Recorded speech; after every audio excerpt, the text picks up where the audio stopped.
السلام علیکم ورحمۃ اللہ وبرکاتہ۔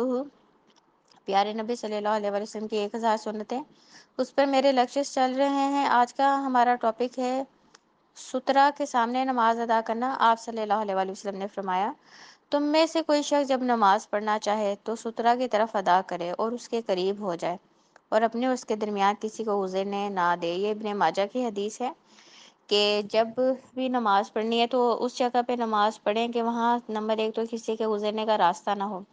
اگر ادھر سے کسی کے گزرنے کا راستہ ہے تو پھر اپنے سامنے کوئی چیز رکھ لینی چاہیے، جیسے کرسی رکھی جا سکتی ہے، اسٹول رکھا جا سکتا ہے، تاکہ اگر کوئی سامنے سے گزرے تو نہ نماز پڑھنے والے کو گناہ ہو اور نہ گزرنے والے کو گناہ ہو۔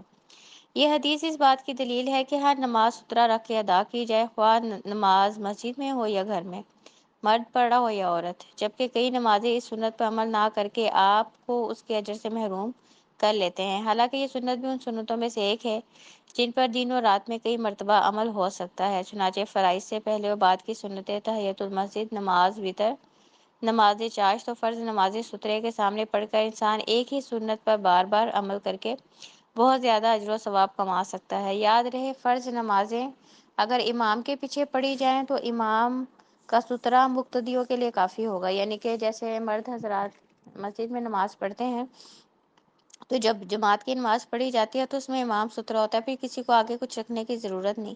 اور اگر کوئی نمازی کے آگے سے ضرورت کے تحت یا کسی مجبوری کے تحت گزر جائے گا تو گناہ نہیں ہوگا، کیونکہ جو امام ہوتا ہے وہ سترہ ہوتا ہے۔ لیکن اگر کوئی انفرادی نماز پڑھ رہا ہے تو پھر اپنے سامنے اسے کوئی نہ کوئی چیز رکھنی چاہیے کہ اگر کسی کا ادھر سے گزر ہو تو گناہ نہ ہو۔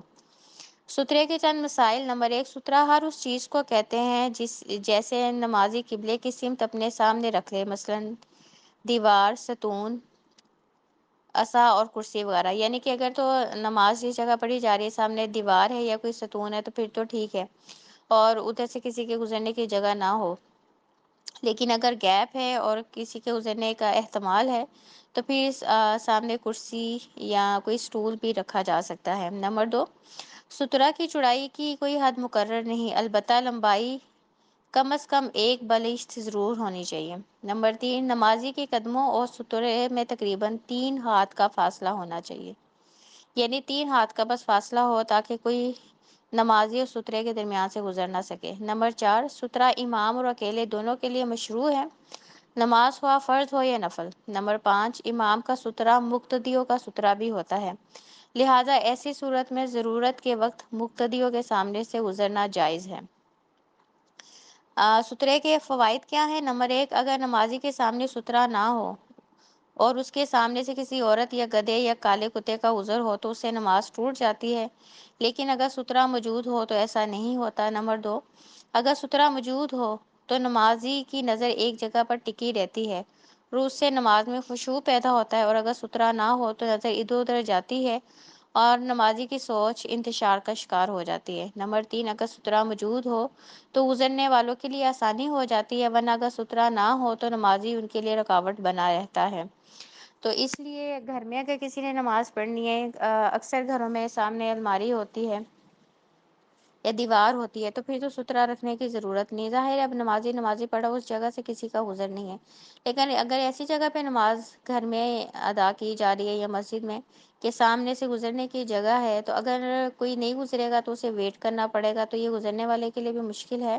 تو پھر نمازی کو کیا چاہیے کہ اپنے سامنے کوئی سترہ رکھ لے تاکہ اگر کسی نے ضرورت کے تحت گزرنا ہے تو نہ نمازی کو گناہ ہو اور نہ گزرنے والے کو گناہ ہو۔ اللہ تعالی ہمیں آپ صلی اللہ علیہ وسلم کی سنتوں کے مطابق زندگی گزارنے کی توفیق دے، آمین۔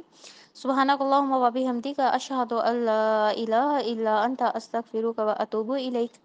ربنا تقبل منا انک انت السمیع العلیم وتب علینا انک انت التواب الرحیم۔ سبحان ربک رب العزت عما یصفون وسلام علی المرسلین والحمد للہ رب العالمین۔ السلام علیکم ورحمۃ اللہ وبرکاتہ۔